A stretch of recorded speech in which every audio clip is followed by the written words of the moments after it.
ভালনে সকলোৰে? ৰাতিপুৱাই চব্জি গুচাব ওলাইছোঁ আৰু ভাবিলোঁ চব্জি গুচাই ভিডিঅ'টো আজি আৰম্ভ কৰোঁ। আচলতে মই এটা কথা ভাবি আছিলোঁ, তাৰমানে মনে ভাবিলোঁ আপোনালোকৰ লগতো কথাটো কওঁ। কথাটো এনেকুৱা ধৰণৰ, এই যেতিয়া এজন মানুহ অসুস্থ হৈ থাকে, বেমাৰ হৈ থাকে তেওঁৰ, আৰু সেই অসুস্থতা ভুগি পেলাই যে চিকিৎসাৰ অভাৱত যে মানুহজন ঢুকাই যায়, যেতিয়া সেই মানুহজন ঢুকাই যায়, তেওঁৰ যে শ্ৰাদ্ধ কৰ্মবোৰ কৰিবলগীয়া থাকে ন, তেতিয়া সেই মানুহজনৰ ৰিলেটিভৰ যিখিনি মানুহ, সেই মানুহখিনি আহি পেলাই কি কৰে যে মই দালিখিনি দিম, মই চেনিখিনি দিম, মই মাছখিনি দিম, মই মাংসখিনি দিম, মই মিঠাইখিনি দিম, এনেকৈ যে বস্তু দিব আহে শ্ৰাদ্ধত।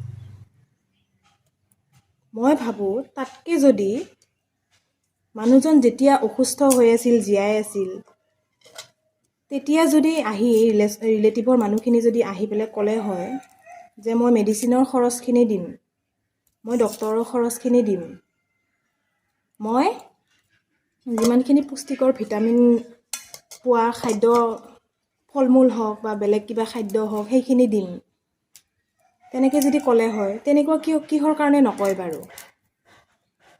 মানুহজন মৰি যোৱাৰ পিছত যে শ্ৰাদ্ধখন পাতিবৰ কাৰণে বস্তু দিব আহে, তাতকৈ যদি মানুহজন জীয়াই থাকোঁতে ইমানখিনি আদৰ পালে হয়, মানুহজন মৰি যোৱাৰ পিছত যে ইমানখিনি আদৰ দেখায়, তাতকৈ যদি মানুহজন জীয়াই থাকোঁতে ইমানখিনি আদৰ দেখুৱালে হয়, তেনেহ'লে চাগে সেই মানুহজন আজি জীয়াই থাকিলে হয়।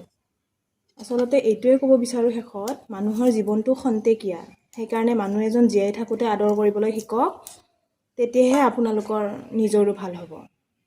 হয়নে? যদি একমত হয় তেতিয়াহ'লে কমেণ্ট কৰিবা দেই।